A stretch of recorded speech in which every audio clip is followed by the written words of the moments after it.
Meu nome é Rafael Hakim, eu sou quiropraxista, acupunturista, terapeuta haitiano e trabalho com terapia do trauma. Você já se perguntou por que algumas pessoas têm dificuldade de confiar, outras vivem com medo de serem abandonadas e outras precisam estar sempre no controle de diversas situações da vida?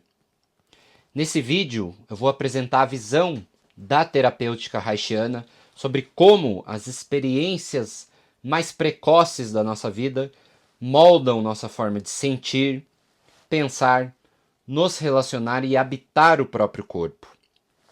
Segundo Wilhelm Reich, a nossa personalidade não é construída apenas pela mente ou pela psique, mas também pelas experiências emocionais que ficaram registradas no corpo ao longo de todas as etapas do nosso desenvolvimento.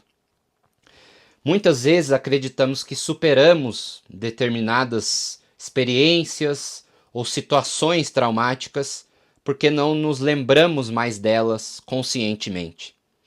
No entanto, o corpo continua registrando essas vivências, continua vivendo como se estivesse vivendo a mesma situação. De acordo com as terapias haitianas e pós-haitianas, chama-se de couraças musculares e caracteriais o conjunto das tensões físicas e emocionais que desenvolvemos para nos proteger do sofrimento ou das experiências emocionais traumáticas. Essas tensões acabam se tornando padrões de funcionamento no mundo e moldam a nossa personalidade ao longo da vida.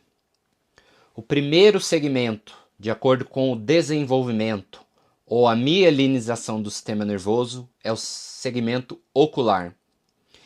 Esse segmento ele se desenvolve desde a vida intrauterina e até aproximadamente os 10 primeiros dias após o nascimento ou o parto. Sua função está relacionada à percepção, ao contato, ao sentimento de segurança e pertencimento. Quando o ambiente inicial oferece acolhimento e segurança, a criança desenvolve maior capacidade de contato consigo mesma e com o mundo. Já quando existem experiências de insegurança, rejeição, falta de acolhimento, podem surgir dificuldades relacionadas ao contato, à confiança e à percepção da realidade.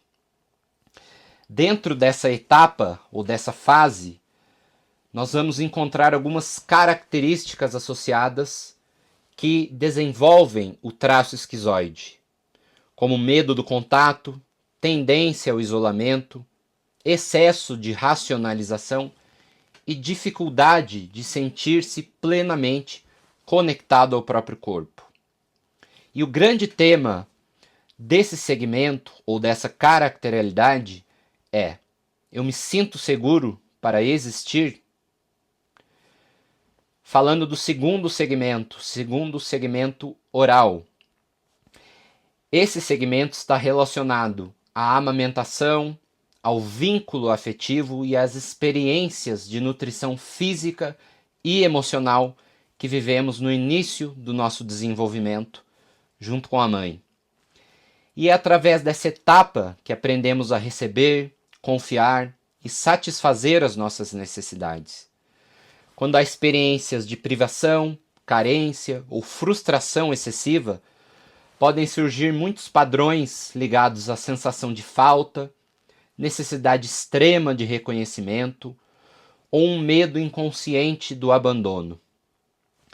E entre as características que estão frequentemente associadas ao traço oral ou à característica borderline, encontramos uma necessidade intensa de afeto, um medo da rejeição, uma dependência emocional, uma sensação de vazio e uma dificuldade em sustentar-se emocionalmente sozinho.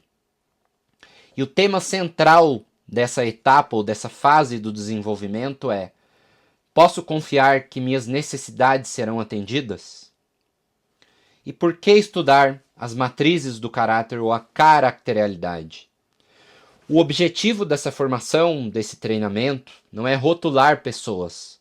O estudo das matrizes do caráter nos ajuda a compreender como as nossas defesas foram construídas, quais necessidades ficaram sem resposta, como os nossos padrões emocionais se repetem na vida, quais lacunas do desenvolvimento ficaram faltando situações emocionais realmente acolhedoras. E de que forma o corpo ou o inconsciente participa intensamente desses processos. Quando compreendemos a nossa organização caracterial, deixamos de lutar contra quem somos e passamos a desenvolver mais consciência sobre nossos comportamentos, emoções e relacionamentos. Ao longo de todo o treinamento, vamos aprofundar o estudo dos segmentos corporais e dos traços de caráter, compreendendo como cada fase do desenvolvimento contribuiu para a formação da nossa personalidade. E mais do que uma teoria, trata-se de uma maneira de entender a relação entre corpo, emoção, energia e história de vida. A nossa personalidade não nasce pronta. Ela é construída a partir das experiências que vivemos e das estratégias que criamos para sobreviver. Conhecer essas matrizes é compreender a linguagem profunda através do qual o corpo conta a nossa história de vida.